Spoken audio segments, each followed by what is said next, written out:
পুরুষ হয়ে জন্ম নেওয়াটাই আমার আজন্মের পাপ ছিল। তবে এই দেশে আমার মতো পাপীর সংখ্যা হাজারে হাজারে, লাখে লাখে। এরা সবাই মানব সন্তান হয়ে জন্মাইছে ঠিকই, কেউ পুরুষ হয়ে উঠতে পারে নাই। আর পুরুষ হয়ে না ওঠার যন্ত্রণা যে কত কঠিন, কত ভয়াবহ, প্রতিনিয়ত হারে হারে টের পাই।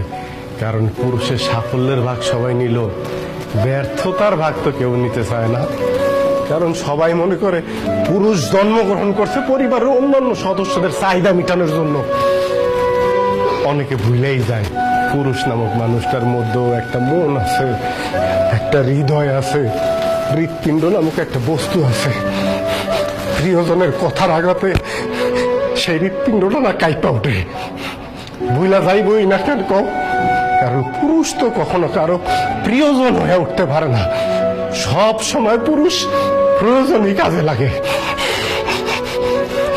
জানো সোনিয়া, পুরুষ মানুষ সবসময় চোখ দিয়ে কান্না করে না,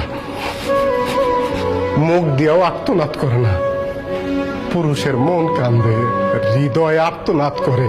পুরুষ আবার সেই আর্তনাদ বুকের মধ্যেই চাপ দিয়ে ধরে রাখে, যাতে প্রিয়জনরা না শুনতে পারে। যদি কষ্ট পায়